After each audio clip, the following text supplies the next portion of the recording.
Hi all, എല്ലാവർക്കും AZB അക്കാഡമിയിലേക്ക് സ്വാഗതം. എല്ലാവരും അറിഞ്ഞു കാണുമല്ലോ, national insurance company limited assistant 2026 notification വന്നിട്ടുണ്ട്. സോ കഴിഞ്ഞൊരു വീഡിയോയിൽ നമ്മൾ അത് ഏജ് ലിമിറ്റും അതിൻ്റെ ഡീറ്റെയിൽസും കാര്യങ്ങളൊക്കെ പറഞ്ഞിട്ടുണ്ടായിരുന്നു. ഇന്നത്തെ വീഡിയോയിൽ നമ്മൾ ഡിസ്കസ് ചെയ്യാൻ പോകുന്നത് അതിൻ്റെ കംപ്ലീറ്റ് ഡീറ്റെയിൽസ് ആണ്. അതായത് എക്സാം പാറ്റേൺ എങ്ങനെയായിരിക്കും, നമ്മുടെ സിലബസ് അറിയണ്ടേ നമുക്ക്, എന്നാലേ നമുക്ക് പഠിച്ചു കൊടുക്കാൻ പറ്റൂ, നമുക്ക് അപ്ലൈ ചെയ്യാൻ പറ്റൂ. ഓക്കെ, എന്താണ് അതിൻ്റെ സിലബസ് എന്ന് നമുക്കൊന്ന് നോക്കാം. എക്സാമിൻ്റെ പാറ്റേൺ ആണ് കേട്ടോ മെയിൻലി നമുക്ക് അറിയേണ്ട. അതിൻ്റെ എക്സാമിൻ്റെ പാറ്റേൺ എങ്ങനെയാണ്, നമ്മുടെ CGL കണക്കാണോ അല്ലെങ്കിൽ റെയിൽവേ പോലാണോ ബാങ്ക് ആണോ എന്താണെന്ന് നമുക്ക് അറിയണം. Okay, so national insurance company limited ഇതിൻ്റെ ഡേറ്റ് വന്നിരിക്കുന്നത്, ഓൺലൈൻ രജിസ്ട്രേഷൻ സ്റ്റാർട്ട് ചെയ്യുന്നത് ജൂലൈ 18 ഓൾറെഡി നമ്മൾ പറഞ്ഞു. ആപ്ലിക്കേഷൻ ഉടനെ സ്റ്റാർട്ട് ചെയ്തിട്ടുണ്ട്. ആൻഡ് നിങ്ങൾക്ക് ലാസ്റ്റ് ഡേറ്റ് എന്ന് പറയുന്നത് ഓഗസ്റ്റ് 7 വരെ നമുക്ക് അപ്ലൈ ചെയ്യാം. ആപ്ലിക്കേഷൻ ഫീ ഡേറ്റും ജൂലൈ 18 മുതൽ ഓഗസ്റ്റ് 7 വരെ തന്നെയാണ്. ദെൻ ഓൺലൈൻ എക്സാമിനേഷൻ്റെ phase 1 2 phase ആയിട്ടാണ് എക്സാം നടത്തുന്നത്. അതിലെ ഫസ്റ്റ് phase എന്ന് പറയുന്നത് ഓഗസ്റ്റ് 27. സോ അധികം ടൈമില്ല, ജൂലൈ പകുതി കഴിഞ്ഞു. അപ്പോൾ ഒരു 1 മന്തിനടുപ്പിച്ച് നമുക്കിനി എക്സാംസിന് വേണ്ടിയിട്ട് ഉള്ളൂ. ആൻഡ് ഓൺലൈൻ എക്സാമിനേഷൻ phase 2 എന്ന് പറയുന്നത് ഒക്ടോബർ 30. ദെൻ അഡ്മിഷൻ ടിക്കറ്റ് ഒക്കെ വരുന്നത് അവർ നോട്ടിഫൈ ചെയ്യുമെന്നാണ് പറഞ്ഞിരിക്കുന്നത്. സോ എങ്ങനെയാണ് എക്സാം നമുക്ക് നോക്കാം. സെലക്ഷൻ പ്രൊസീജിയർ എന്ന് പറയുന്നത് the consist of online test, preliminary and mains exam. 2 phase ആണ്, പ്രിലിംസ് ഉണ്ട്, മെയിൻസ് ഉണ്ട്. Then candidate qualifying the main examination will be further shortlisted for regional language test.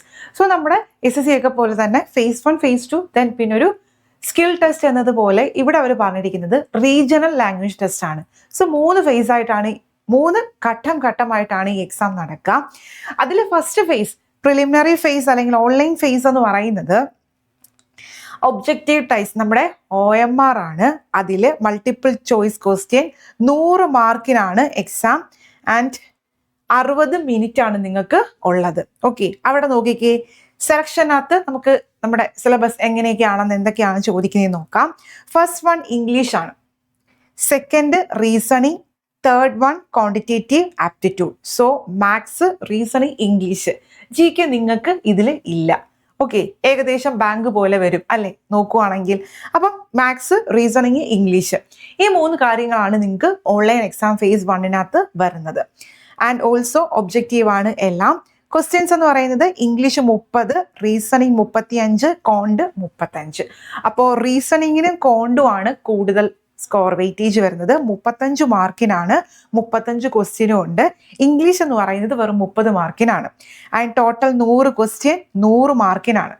ഇനി ഇവിടെ നമുക്ക് സെക്ഷണൽ ടൈമിംഗ് ഉണ്ട്. അതിൽ ഇംഗ്ലീഷിന് നിങ്ങൾക്ക് 30 ക്വസ്റ്റ്യൻ ആൻസർ ചെയ്യാൻ 20 മിനിറ്റും 35 ക്വസ്റ്റ്യൻ റീസണിങ് അറ്റൻഡ് ചെയ്യാൻ 20 മിനിറ്റും, എല്ലാം 20 മിനിറ്റ്. അപ്പോൾ അതായത് 20 മിനിറ്റ് കൊണ്ട് നമ്മൾ 35 ക്വസ്റ്റ്യൻ വേണം നമ്മൾ എന്ത് ചെയ്യാൻ, ആൻസർ ചെയ്യാനായിട്ട്. ഓക്കെ, മീഡിയം ഓഫ് എക്സാമിനേഷൻ ഇംഗ്ലീഷും റീസണിങ് കൗണ്ട് നമുക്ക് ഇംഗ്ലീഷും ഹിന്ദിയിലും കിട്ടും. Okay, so sectional cut off ഉണ്ട്. 20 മിനിറ്റ്സ് വെച്ചിട്ടാണ് സെക്ഷണൽ കട്ട് ഓഫ് വരിക. 30, 35 മാർക്കും അതുപോലെ തന്നെയാണ്. ഓക്കെ ആണല്ലോ. അപ്പോൾ ഇതാണ് phase 1 എന്ന് പറയുന്നത്. Then phase 2 main examination online ആണ്. എക്സാം രണ്ടാമത്തെ phase മെയിൻസ് ആണ്. അതിൽ നമുക്ക് മൾട്ടിപ്പിൾ ചോയ്സ് ക്വസ്റ്റ്യൻ ആണ്. 200 മാർക്കിനാണ് നമുക്ക് മാക്സിമം മാർക്ക് എന്ന് പറയുന്നത് 200 ആണ്. അവിടെ നമുക്ക് എന്തൊക്കെയാ നോക്കിക്കേ. റീസണിങ്, ഇംഗ്ലീഷ്, ന്യൂമറിക്കൽ എബിലിറ്റി അല്ലെങ്കിൽ നമ്മുടെ maths, general awareness, computer. Okay, എല്ലാം ഒബ്ജക്റ്റീവ് ആണ്.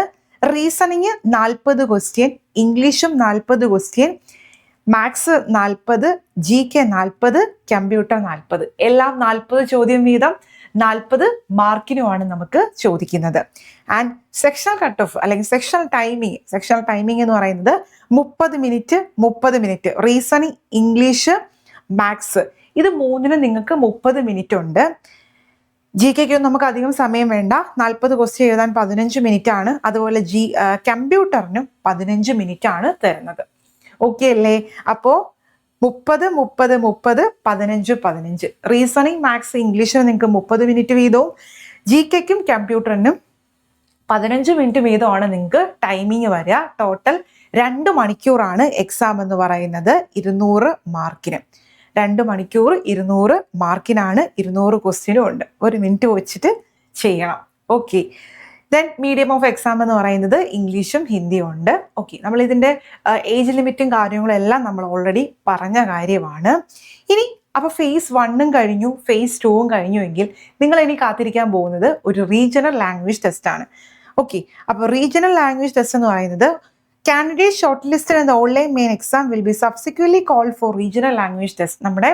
നമ്മൾ ഏത് റീജിയൻ വെച്ചിട്ടാണോ നമ്മൾ ഓപ്റ്റ് ചെയ്യുന്നത് ആ റീജിയനിലെ ലാംഗ്വേജ് നമുക്ക് അറിയുമോ ഇല്ലയോ എന്നറിയാൻ വേണ്ടിയിട്ടൊരു ടെസ്റ്റാണ് റീജിയണൽ ലാംഗ്വേജ് ടെസ്റ്റ്. അപ്പോൾ അതെന്ന് പറയുന്നത് അതിൻ്റെ ഡേറ്റും സെൻറ്ററും കാര്യങ്ങളും ഒക്കെ അവർ പിന്നീട് അറിയിക്കും. പിന്നെ നമ്മളിപ്പോൾ ഏത് റീജിയനാണ് വെക്കുന്നത്, ഇപ്പോൾ കേരളമാണ് നമ്മൾ വെക്കുന്നതെങ്കിൽ കേരളത്തിലെ എന്താണ് റീജിയണൽ ലാംഗ്വേജ് നമ്മൾ അറിയണം. അപ്പോൾ അതിൻ്റെ റീഡിങ്, റൈറ്റിംഗ്, അങ്ങനെ കുറച്ച് കാര്യങ്ങൾ വരുന്ന ഒരു ടെസ്റ്റാണ് എന്ത് റീജിയണൽ ലാംഗ്വേജ് ടെസ്റ്റ് എന്ന് പറയുന്നത്. പിന്നെ ഇതെന്ന് പറയുന്നത് ഇതിനകത്ത് അവർ പറയുന്നുണ്ട്, the regional language test will be qualifying nature only, no score will be allotted for the same. അതായത് റീജിയണൽ ലാംഗ്വേജ് വെറും ക്വാളിഫൈങ് ആണ്, അതായത് നിങ്ങൾ ക്വാളിഫൈ ചെയ്തേ പറ്റൂ. ഫേസ് 1 ഫേസ് 2 കിട്ടി, ഓൺലൈനും കിട്ടി, റീജിയണൽ ലാംഗ്വേജ് കിട്ടിയില്ല എന്നുണ്ടെങ്കിൽ പറ്റില്ല, അത് ക്വാളിഫൈങ് ആണ്, നിങ്ങൾ ക്വാളിഫൈങ് ചെയ്യണം, ബട്ട് മാർക്കൊന്നും തന്നെ ഇല്ല. The score obtained by the candidate in the online main exam will be considered while arriving at the final ranking subject to their qualifying the regional language test. അപ്പോൾ നമ്മുടെ മാനദണ്ഡം എന്ന് പറയുന്നത് നമ്മുടെ മെയിൻസിനുള്ള നമ്മുടെ മാർക്ക് തന്നെയാണ്, ബട്ട് ഇതെന്ത് ചെയ്യണം, ക്വാളിഫൈ ചെയ്തിരിക്കണം. ഓക്കെ, സോ ഇത്രയും കാര്യങ്ങളാണ് NICAലുമായിട്ട് റിലേറ്റ് ചെയ്ത് നിങ്ങൾ അറിഞ്ഞിരിക്കേണ്ടത്. സോ നമ്മുടെ ഓൾറെഡി നമ്മൾ പ്രിപ്പയർ ചെയ്തുകൊണ്ട് ആ സെയിം രീതിയും പാറ്റേണും ഒക്കെ തന്നെയാണ്. അപ്പോൾ എന്ത് ചെയ്യുക, നല്ല രീതിയിൽ കണ്ടിന്യൂ ചെയ്യുക, പ്രിപ്പറേഷൻ കണ്ടിന്യൂ ചെയ്യുക. വളരെ നല്ലൊരു പോസ്റ്റ് തന്നെയാണ്. 500 അസിസ്റ്റൻ്റ് എന്തോ ഉണ്ട്. ഓക്കെ, സോ ആപ്ലിക്കേഷൻ ഫീ ഉണ്ടോ അതൊന്ന് നോക്കാം. എന്തായാലും അയക്കാൻ പറ്റുന്ന എല്ലാ ഏജ് ലിമിറ്റും നമ്മുടെ ഇതെല്ലാം വെച്ചിട്ട് അയക്കാൻ പറ്റുന്ന എല്ലാ വിദ്യാർത്ഥികളും എന്ത് ചെയ്യുക, ഇത് അയക്കുക. ഓക്കെ, റീജിയണൽ ലാംഗ്വേജ് ടെസ്റ്റ് നിങ്ങൾ പേടിക്കേണ്ട ആവശ്യമൊന്നുമില്ല, എല്ലാം നമുക്ക് അതനുസരിച്ച് നമ്മൾ കിട്ടുന്നുണ്ടെങ്കിൽ നമ്മളെല്ലാം പ്രൊവൈഡ് ചെയ്യുന്നതായിരിക്കും. ഓക്കെ, നമുക്കത് ഈസിയാണ്. റീജിയണൽ ലാംഗ്വേജ് ടെസ്റ്റ് ഒന്നും വലിയ കാര്യമൊന്നുമില്ല. ഓൺലൈൻ ഫേസ് 1 ഫേസ് 2 ക്ലിയർ ചെയ്യുക എന്നുള്ളത്, പഠിക്കുക എന്നുള്ളതാണ് ഇപ്പോഴത്തെ കാര്യം. ഓക്കെ, സോ എല്ലാവരും അത് അപ്ലൈ ചെയ്യുക, നല്ല രീതിയിൽ കണ്ടിന്യൂ ചെയ്യുക പ്രിപ്പറേഷൻ. അതിന് വേണ്ടി പ്രിപ്പയർ ചെയ്യുന്നവരുണ്ടാവും, അവരെന്ത് ചെയ്യുക, നല്ല രീതിയിൽ പ്രിപ്പറേഷൻ കണ്ടിന്യൂ ചെയ്യുക. ഓക്കെ, സോ മറ്റൊരു വീഡിയോയിൽ കാണാം. താങ്ക്